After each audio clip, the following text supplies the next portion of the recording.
Hey everyone, I just finished playing through another big video game release, and okay, plain's not exactly the right word for this one, it should be in quotation marks, but the point is, it is time for another Thorgy's Arcade spoiler talk.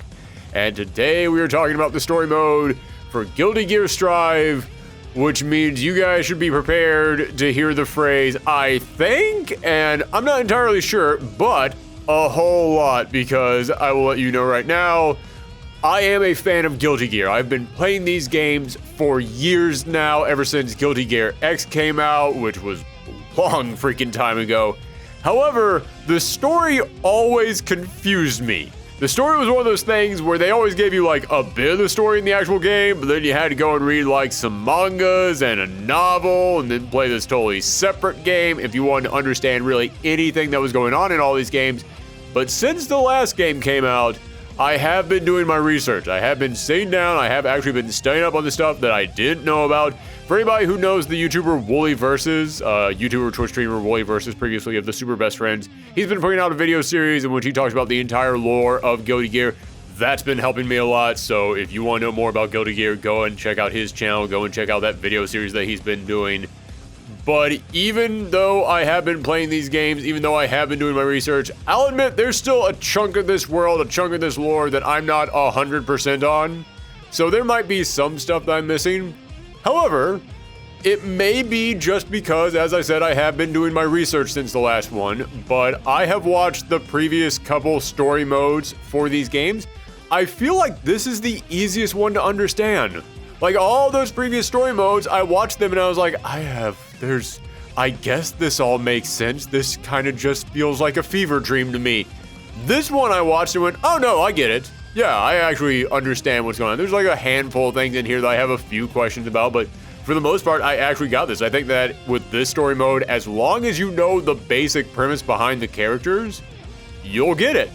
Which is kind of an important thing, because this is the most important story mode they've done, because they were hyping this game up like it was the final Guilty Gear. Which I'll let you guys know, as I said, I'm a big Guilty Gear fan, and every single time that a new Guilty Gear game comes out, I always thank my lucky stars, because if you're a Guilty Gear fan, you kind of always have that thought in the back of your head of, we might never get another one of these.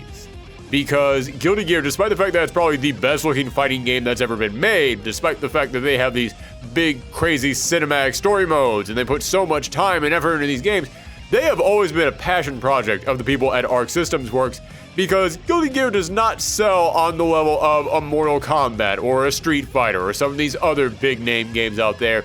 They never do gangbuster sales, especially when you think about how much they have to cost in order to make. So every single time that a new Guilty Gear game comes out, I always have that thought in the back of my head, this could be the final one. And they were actually hyping this up like, no, this is the conclusion to a story. And I don't know if this is meant to be the final Guilty Gear game, but after watching this story mode, it's definitely the end of a couple things.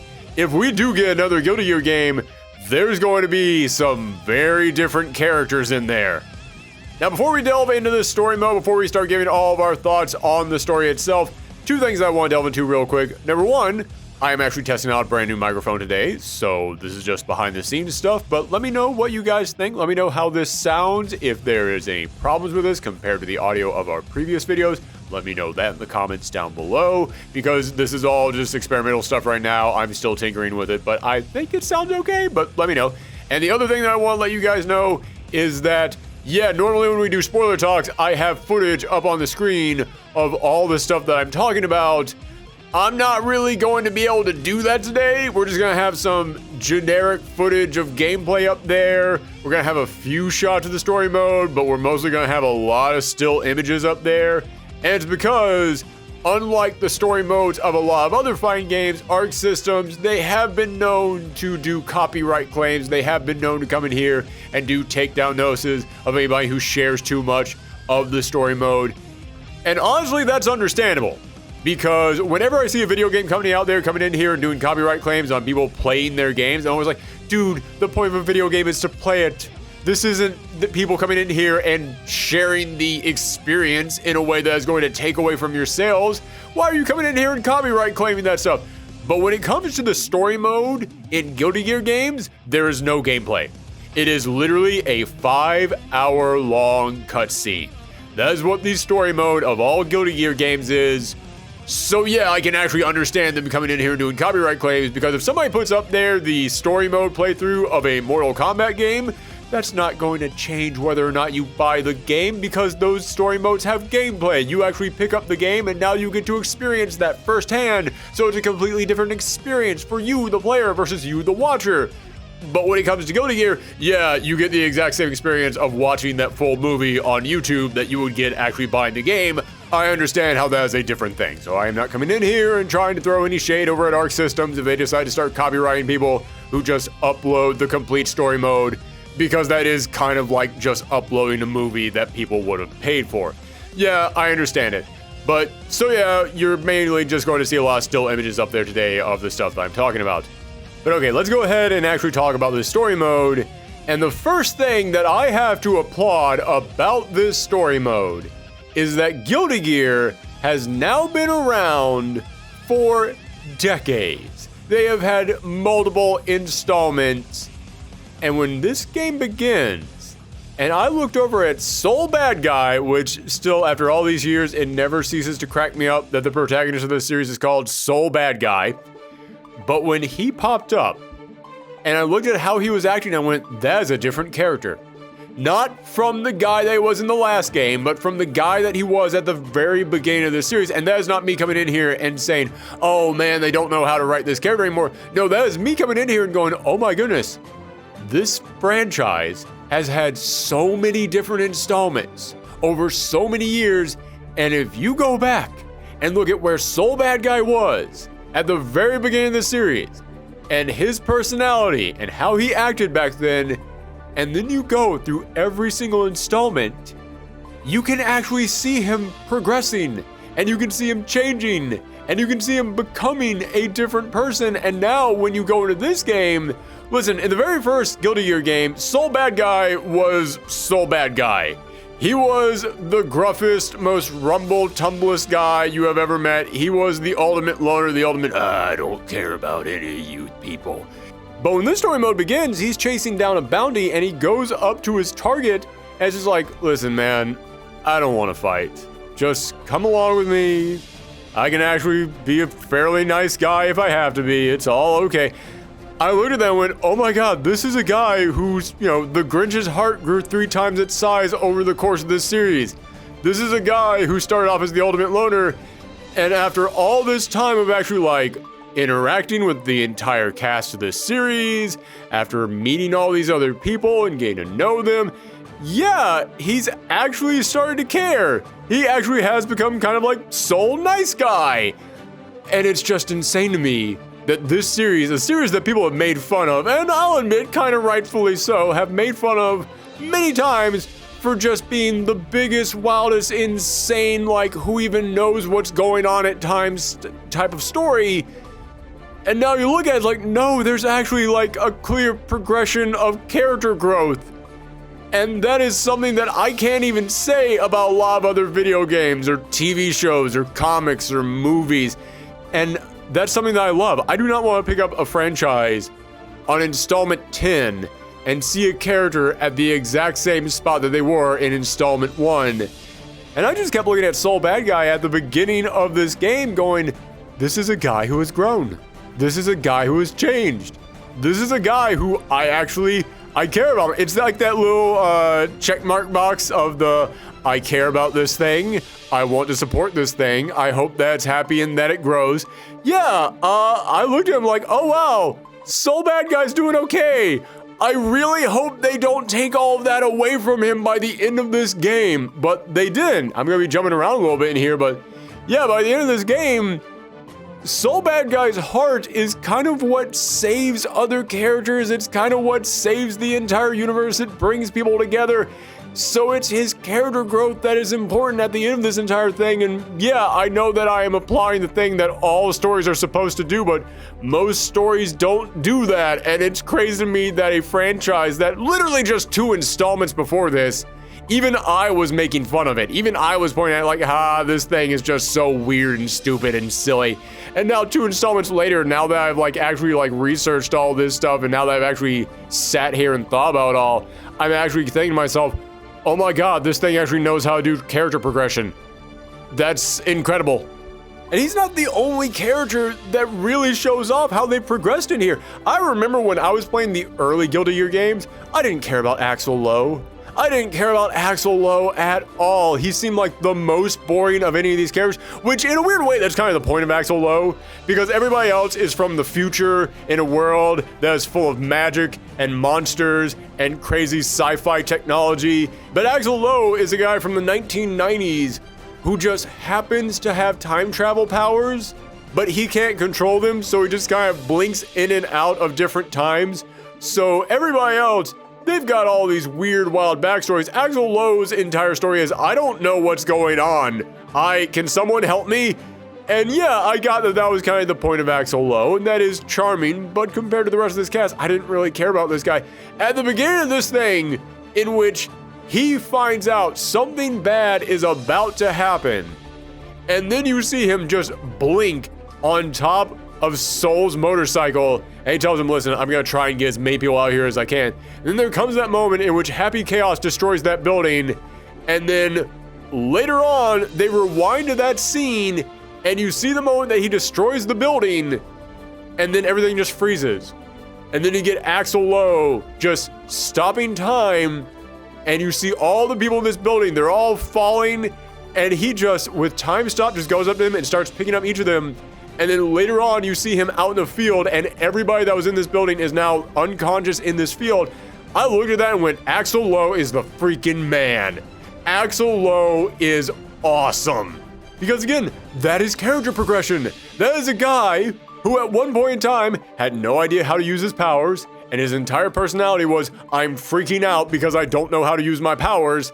And now he has learned how to use them, and he has decided, I have to use them to help people. And we see him working his butt off to do that. Even if he can freeze time, just think about how much work he still has to do to individually grab every single person that was in that building and then climb down the mountain of debris that is forming inside the explosion to get them all to safety. That dude had to have worked for probably, for him, the equivalent of like 12 hours to get every single person in there out of that explosion. And he did it. He just worked his butt off in there. And yeah, I looked at him like, my opinion of you has changed completely. You are an awesome character. I'm still not going to use you in gameplay, but you are an awesome character, and I am glad that you exist. Also, I'm really glad that they finally really delved into the relationship between him and Ino more, because maybe this was explored more in previous games, but I didn't comprehend it at that point. Maybe it was explored more in like some side content that I haven't really seen yet. So maybe all the big Guilty Gear fans out there are saying, yeah, this is something that I already knew. You finally caught up to the rest of us. We all figured this out a long time ago, but I didn't figure it out. But there was that point during this story in which I was looking at it, it's like, hold on now. Axel Low's whole thing is that he's trying to get back to his girlfriend. She's still in the past, and he just vanished one day because he just suddenly started time traveling.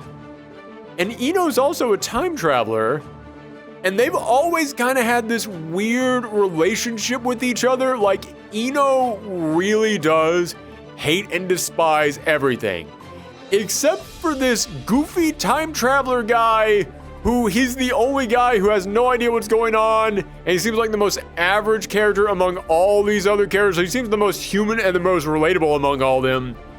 And yet that's the one that she seems to not really have any problems with. And there came a moment in which I went, what if it turns out that Ino is Axel Low's girlfriend?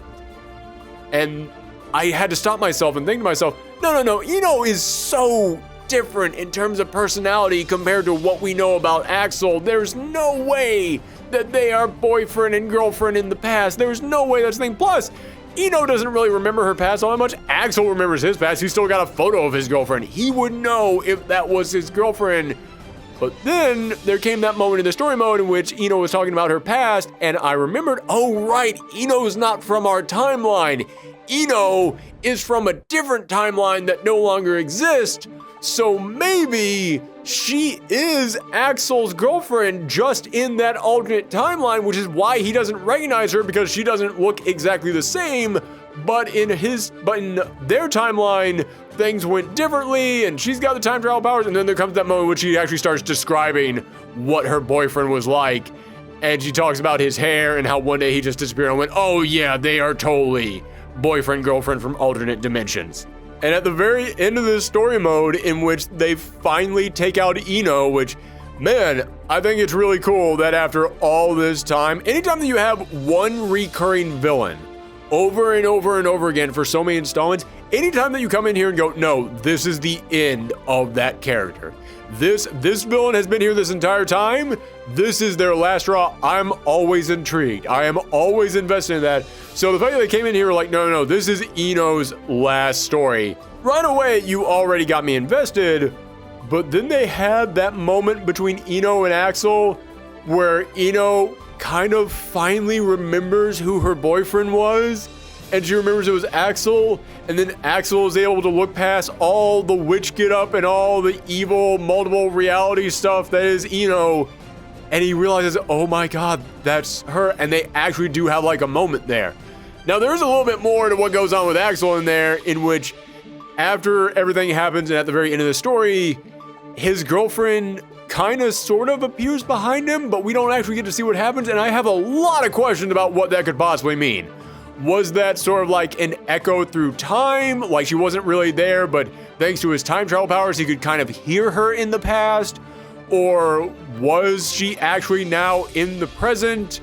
Was he able to actually finally reunite with her? Because there was a reason why he couldn't, and this is where we start getting into the stuff that I don't completely 100% know. So if you know this, let me know in the comments. But I think that the reason why Axel couldn't reunite with his girlfriend was because of Ino, because the two of them were kind of like different sides of the same coin. So maybe Ino's existence was keeping Axel from being able to connect with his girlfriend. So now that she was gone, he was able to actually finally reunite with her. I'm very intrigued by what that scene actually meant, because that's like the one scene that I'm like, I still don't quite get this, but I think it's a happy ending. I think everything worked out. Speaking of the villains in the story mode, let's go ahead and talk about Happy Chaos, who has the most Guilty Gear design of a character that has ever Guilty Geared. That character's design looks like it is the accumulation of everything that these character designers have wanted to do for decades now. Like, I look at that guy and I'm like, yeah, that's Guilty Gear. That's just Guilty Gear right there. That is 100% Guilty Gear. Happy Chaos is a character who there are so many ways that he could not work. There are so many ways that when I look at his premise, when I look at like how he ties into everything, I'm like, oh, they could fumble this football so hard, and yet they don't. Like, he just works incredibly well. Because Happy Chaos, let me tell you what I mean by that. Happy Chaos is one of those characters who his entire motivation is just, I just want to create chaos. Hence the name. He's kind of like the Joker in that way, but there's so many other villains out there that try to do the whole like, I'm just here to spread chaos thing. And like, oh, that's just kind of lazy. That's just, oh, so there's really like nothing else really behind you at all. You're just a big chaos engine. Okay, but Happy Chaos pulls it off for two reasons. One, the personality. That's something that I have to give this story mode. Like I said, I have watched the story mode for the past couple of Guilty Gear games. This one easily has the best writing, and I don't know how much of that is because I don't speak Japanese. So everything that I have comes from the English voice acting and from the subtitles. And when it came to the story of the previous couple games, I don't know, it did just kind of seem at times like just some crazy random nonsense, and the dialogue was not all that good. It was kind of just stilted. Every now and again there would be something that I'd be like, oh, it's kind of a clever line, but a lot of it was just kind of like bland, generic character interactions. this story had so many good character moments and such good dialogue, and it was incredibly witty at times. So I don't know if the actual writing got better or if just the localization got better. If just the people translating it did a better job than in the previous couple games. But yeah, that's one of the reasons why I really liked Happy Chaos is I actually think he had some really good lines in here. Whenever he talked, I was like, I'm listening. I want to hear the next crazy thing that comes out of your mouth. But the other reason why I think the whole I just want to create chaos thing really works for his character is because he actually has a motivation for it, because this is even when they explain it in the story, I was like, I need a chart to fully understand this. But what I mostly was able to get is that he is the guy who provided mankind with magic to begin with. For anybody who doesn't know the backstory of Guilty Gear, man, this video must be confusing to you. But essentially, in the year 2000, all technology stopped for a moment, and then there was some strange, ominous message that everyone received. So the world was like, well, we can't trust technology anymore. So they got rid of it, and then someone gifted the world magic. And that has always been such a big question mark in my mind of okay, there's some unexplained stuff that we need to explore. Happy Chaos is the guy who gifted everyone magic. He's the one who started this entire world. He is the one who caused this world to diverge from the normal timeline that we all live on into the crazy magic and technology and Gears War world of Guilty Gear. So he's the one that started all that. So it's great. I knew we had to get to this guy eventually. But they explained that because of how he exists, he essentially lives in a white void of nothingness. And he lived there for hundreds and hundreds of years. And then all of a sudden, he found a door into our reality. Yeah, I understand why this guy would be I just want to create chaos. Because he lived with nothing. And there comes that moment in which he is talking about why he is doing all this stuff and why he is trying to destroy the world, but then saving the world and then unleashing all these characters just so that they can fight each other. It's because that dude was bored for hundreds of years and he just wants interesting things to happen. When you understand where he comes from, it's that actually makes sense for why someone would have the I just want to spread chaos motivation. It actually fits him really well.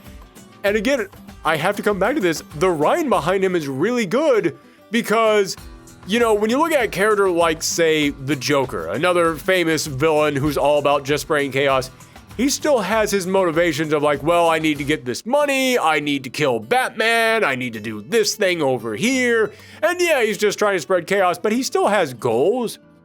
Happy Chaos's goal is just to make interesting things happen, and they write him in a way that you believe that, because there are many times in which he's I kind of hope that you guys win, because that would be the most interesting story. There's that moment in which he is about to fade away so that he can give Ino ultimate power, and his final words to them are, I actually hope that you guys win, because I would like to see you all again.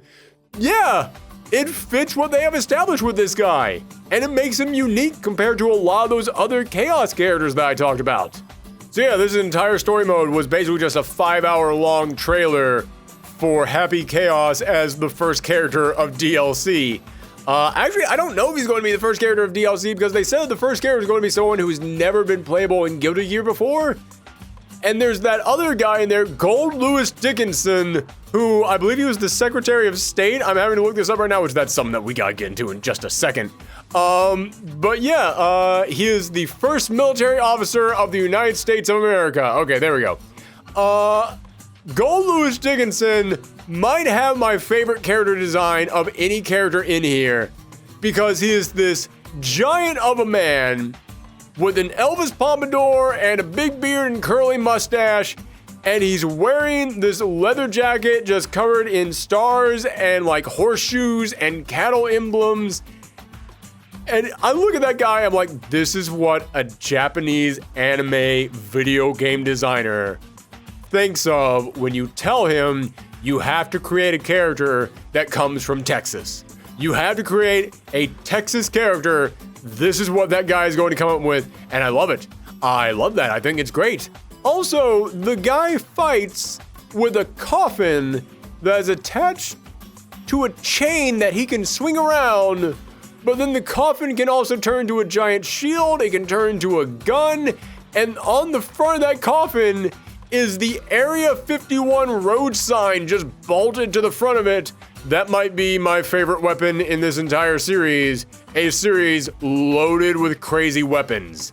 So yeah, Happy Chaos, Goldlewis Dickinson, love both those characters, really hope that they are coming to the first season of DLC. I feel like it's almost mandatory. I feel like I shouldn't even have to say that they're definitely coming, but then I have to stop and remind myself that the big villain of the last Guilty Gear story mode never came to that game. They were not in the starting roster, they were not in DLC. The big villain, the person there at the very beginning of this game, in case you did not play the previous game, the person there at the beginning of this game who is locked inside that secure facility that Ino goes up to, that was the big villain of the previous game. She wasn't playable. She wasn't in there at all. It's very, very bizarre that they did that. I don't know why they would create a character and then never have her be playable, despite the fact that she's the big villain of the entire story mode, but all right, sure. I guess it's your game. You can do whatever you want with it, but it's the one thing that makes me go, are you guys seriously not going to put Happy Chaos and Goldlewis Dickinson in this game? Also, the new president of, the new king, I have to remember all the political affiliations of this entire crazy world. But Daryl, King Daryl, that guy, his design makes me think that he's going to be DLC. That design makes me think, yeah, I think that they're going to probably bring him into this game and make him playable. I'll be honest with you, don't really need him. I like him in this story. I do really like him in this story. I think that dude is suave. I think he is clever. I think that he's got good interactions with Leo and Kai, but I don't really see him as being a character that I really need to play as. I just don't really see him as that. But I do think he's an interesting character. Which is something I gotta point out right now about this story mode. I have to stop and applaud this story mode for the fact that there are so many unnamed characters, so many background characters just walking around, and every single one of them has a unique design. Every single one of them has a unique design that lets me know that the people who made this game, they really cared. They really wanted to sit down and go like, no, we're actually going to make sure that every single one of these characters looks different. They all look like we hired actors for these roles, and they all came in here. They all had very different personalities and very different looks to them. Yeah, that's just an insane thing to me. That no matter what character popped up in here, character's not even the right word. It could just be someone walking far off in the background. They've got a different look to them than anyone else in this game. They actually had to sit down and design a character for just a background 5-second shot. Like that base that Goldlewis is in, with all the other government agents in there, everybody looks so different. I would not be shocked if the people who made this game actually wrote up like backstories for every single one of those characters, because you look at them and they feel like characters who would have backstories. In fact, I know I've been jumping around a lot, and I'm going to jump around even more right now, but at the very end of this story mode, that guy who comes walking up to Soul's junkyard, which, oh my god, I just got that. I'm sorry, I just got that. The name of Soul's weapon was the junkyard dog, and what does Soul do now? He basically runs a junkyard. I mean, he's a mechanic. He's a mechanic who repairs bikes. But I was like, oh shoot, you've kind of been setting this up the entire time. But yeah, that guy who comes walking up at the very end, that guy's design is so precise. Like everything from like his eyes to how much attention they put on his hair to just like the little tiny like details on his face all around him. I looked at that guy and went, this guy is so detailed. He could be a character in this. He could be a DLC character. Like, this is just a guy who pops up for the epilogue just to talk to Soul Badguy, and he is so well designed, I would play a game with him in it. In fact, it kind of feels almost like they're setting that guy up. Like, I know I'm probably reading way too much into this right now, but at the very end, this guy comes up on a bike that looks just like Soul Badguy's, and he's wearing a band shirt. And one of Soul's things back when he was a human is that he was a big fan of music. And this guy comes walking up, and he's just like, I was Soul Badguy's biggest fan.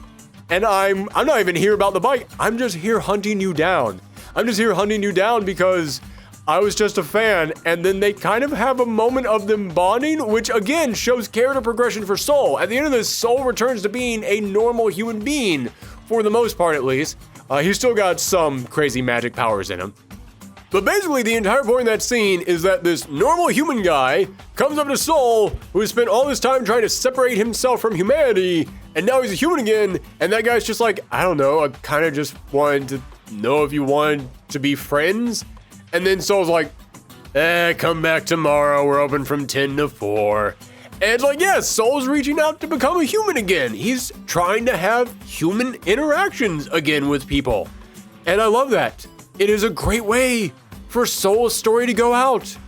But also, it kind of made me think, and this is where I might be really overthinking this, but that character's design is so precise, and he's riding on what looks like Soul's bike. And I looked at that, and he's like, okay, he's Soul's biggest fan. He wants to be Soul's friend. Soul's gonna start hanging out with this guy. Are you already trying to set up who's going to be the next protagonist? Because Soul's story is now over. I shouldn't even call him Soul anymore. Frederick's story is now over. Frederick Balsar's story is now done. He now gets to go off and relax. He didn't die. It really looked like he was going to die. They even introduced an idea of something that could kill Soul Badguy. So it looked like he was going to die, but no, he gets to go off. He no longer has to worry about saving the world because he's done it enough times and he no longer has the power to do it. So he gets to go off and rest. And he couldn't be reunited with his lost love, Arya, but Jacko now loves Soul, and Soul loves Jacko. There's that great moment in there in which Jacko's entire role is that she was created just to bring Arya back to life. And then Soul is reaching out to try and save Jacko, and Jacko is having to tell him, I'm sorry, I've been trying to hide this from you, but I failed. There is no way for me to bring Arya back to life. And Soul just says, did I ever call you Arya? I've always called you Jacko. And you realize, oh my God, Soul, yeah, he's been in love with Arya this entire time, but now he's finally had to move past that, and he realized he loves Jacko again. This is a guy just having to get over the loss of his girlfriend for 100 years. And after 100 years, he finally did it. He's finally moved on, and he's finally ready to love again. And him and Jacko, they now just go off, and they're just living their lives. They literally had the happily ever after, and you rarely get that for characters. And I love that. I mentioned that I love seeing franchises that progress their characters with every installment, but a lot of franchises don't want to do that because if you progress your characters with every single installment, that means eventually their story has to end, and no one wants to do that. No one wants to end a character's story. And I think it is so bold that they came in here and they did it. They ended the character's story. They gave him the happy ending, and I love that. I love when developers are willing to do that. They even were able to give Asuka kind of a happy ending in there, which is weird because that dude was the villain for the majority of this series. For anybody who has been with Guilty Gear for the longest time, you know that man was the big mystery villain, and we spent all this time looking at that man and thinking to ourselves, oh man, that man is going to be this big, crazy end boss several installments down the road. But then when we finally got to know that man and we got to know him as Asuka, we really got to see like, oh, you're not really as evil as everyone says. You're kind of just a math-loving nerd. And you kind of like, you want to do good things, but you also realize you're screwed up in some ways. And in this one, he comes in here and is like, yeah, I'm just really trying to set things right for all the stuff that I've done. And I'll admit, part of me was a little bit disappointed in that, because I was like, this is the big villain you guys have been setting up this entire time. And then you reveal like, not only is he not that much of a villain, he's not even really that threatening in any way. I mean, yeah, he's powerful, but personality-wise, he's not really a guy who you would talk to and be like, oh, that guy's gonna cause trouble. So I love what they did with Happy Chaos. I love that Happy Chaos came in here and he revealed he's the guy who taught Asuka how to use magic. He was his master for several years, teaching him everything that he knew. And then when you get the full backstory on Happy Chaos, you realize, oh, that man was always two people. It was Asuka and Happy Chaos. And all the really bad stuff that we all blame that man for was Happy Chaos. And I love that because I look at that and I go, okay, you get a chance to build Asuka's story. You get a chance to redeem that character. You get a chance to see him achieve his goal and reveal like he wasn't that bad of a guy to begin with. But we still get to hate that man because that man is now this other guy and he's definitely a villain. I think it's brilliant what they did there. I think that was great. Also, I called Asuka a nerd. I love that his big dream in life was just to have a radio show. I love that because it is such a, like, if you heard someone say that, you just be like, oh, okay. That's like a very, like, obtainable, normal person goal. Like, that is not the goal of, like, a big, crazy villain. That is just such a normal human thing. And it's, man, I know I just said, but it humanized him so much. It made you look at him like, you're not some big evil threat. You're not the devil that we all thought that you were. You're just the nerd who liked math and hung out with Frederick and Arya. That's what you were. You just kind of got thrown into a situation that you really were not prepared for 100 years. Yeah, I can't believe I'm walking away from this thing saying that I really like Asuka, but I really like Asuka at the end of this whole thing. Also, at the end, you see that Asuka merged with the big magic tome. And at the end of this, you discover that he wanted to send himself off to this space colony so no one could ever find the tome. And at the end, you see that Frederick and Jacko, they're building a giant spaceship. And I'm wondering, okay, well, Frederick's story is done. So is he going to go and just live out his days in this little cabin, running his garage? Or is he going to join Asuka along with Jacko, and the three of them, these three characters that, you know, they're very different than how they were from 100 freaking years ago, but the characters who in many ways kind of kicked off this entire story, are they now going to board on this ship and go off into space and we're just never gonna see them again? Like, that's kind of a beautiful ending for the three of them who started this whole thing in one way or another, to now be the three who go off into the stars. And that's it. The Earth is now left to all the other characters. I'm very intrigued by whether or not, because yeah, Frederick's gone. Frederick's story is done, but is it done in terms of like, he's leaving the Earth, or he is just going to chill by his lakeside cabin? I'm hoping he just chills by his lakeside cabin because, as I said, I kind of like the idea of this guy who wants to be Frederick's friend now maybe becoming the new protagonist, because not only am I a big fan of character progression and characters getting endings, I also love legacy characters. I love characters who they were trained by the previous generation of characters. So if you want to have a guy come in here and he's now going to pop up in the next game and it's like, yeah, Soul taught me a couple of tricks. Yeah, I would love to see that. I think that'd be great. But okay, I've mostly been talking about the characters. When it comes to the actual story of this story mode, it never ceases to amaze me how the creator of Guilty Gear has such a massive love for not only like American history, but like American political thrillers. I was watching Maximilian Dude's stream and he was talking about how the guy who created Guilty Gear is kind of like a weird alternate dimension of Hideo Kojima. Like, you look at how political the Metal Gear games are, you would not expect Guilty Gear, when you look over at Guilty Gear and their character designs and the crazy powers that they're all showing off in the combat, you would not expect the story mode of those things to revolve heavily around like, okay, the United Nations was founded in this year, and they all came together when magic was introduced, and now the United States is trying to demilitarize and get rid of all their atomic weapons. You look at that, it's like, these are the same things? Like, the story mode of Guilty Gear Strive is that Soul Badguy is in the White House for the G4 summit and terrorists take over, and now Soul Badguy has to save the President of the United States, but they keep stopping constantly for the president to talk about like his goals of trying to like unify the entire world and like, oh, he's trying to bring everyone together. He makes that great speech about football in there, and then it comes back around in that great moment in which he says football will save the world and he throws the football at the terrorists. If you went up to somebody who did not know Guilty Gear and they asked you, okay, what's the story of this? And then you told them, oh, political thriller. They would not believe you for a second. They would not believe you for a second, but man, I love it. It's one of those things that's so uniquely Guilty Gear.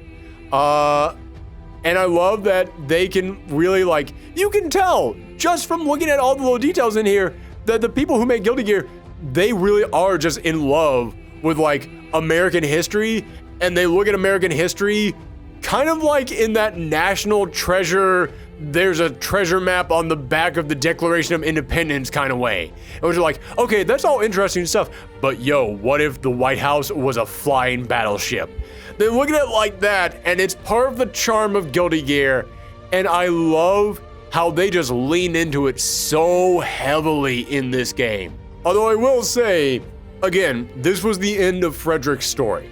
It's definitely the end of his story, definitely end of that man.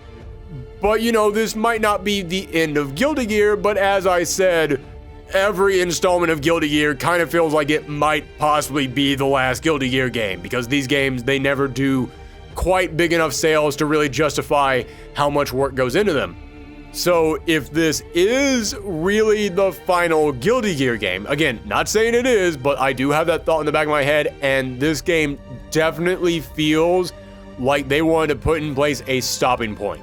This game feels like they looked at the story and went, just in case we don't get another one, we'll put a post-credit stinger there that does hint that we could be back, but just in case we can't come back, let's try and wrap up as many things as we can. I really do wish that more characters had popped up. Like, not even all the characters who are in the actual fighting game, part of this fighting game, were in the story mode. I do wish that a couple more characters had popped up in there. And there comes that moment in which the White House turns into the giant flying battleship, and they don't have control of it, and the president is being held hostage there, and the ship is being flown into Old Mexico, which they said it's Old Mexico. And all I could think is, okay, is Old Mexico like our Mexico, or is it like New Mexico, where it's like an American state, or it's like its own country or something? Like, I don't even know the entire landscape of Guilty Gear. But there comes that moment in which they're flying into that, and they had to send Potemkin in this ship, which, hey man, I was glad to see Potemkin get some airtime in here. Wow, did not mean that as a pun. Airtime. Did not mean that as a pun, I apologize. But I couldn't help but look at that and think this is such a good opportunity to bring in so many other characters. And it is a little bit disappointing that they didn't bring in more characters, because you've got this ship that is in the air and it's out of control, and they need someone to come in there and help them rescue the president. Gee, if only the people in Guilty Gear knew a guy who had his own airship, maybe an entire fleet of them, you know, maybe like a sky pirate. You know, some guy who's got his own team, one of whom is in the roster of the fighting game part of this. It just kind of felt like, what, is no one going to call Johnny? Does no one have his number? I'm pretty sure Chip has Johnny's number. Also, I did kind of love seeing Chip interacting with, what was her name? Erica, the previous president of the United States, because that was actually a thing that the two of them had. Like, they actually had previous interactions in a novel, but it never appeared in any of the actual games. So again, that's one of those things that, like, it's not really important if you don't know about that novel. You can still watch this story mode and it won't really affect it that much. Like they'll say, yeah, we had a run-in once before, and it's not gonna drag it down at all. But if you do know their crazy backstory, it's nice. It is kind of nice to go, oh, they're referencing that thing. Again, as I said earlier, I think this is probably one of the best story modes they've done, and part of that is because you don't need to know everything to understand this. But if you do know everything, it's nice. It gives you a little bit of extra details. That's kind of cool. But okay, I have talked way longer about this story mode than I intended to, but I'm just going to wrap up by saying, man, I always like these characters, but I mostly like them just because of their personalities and because of their designs and because of their powers.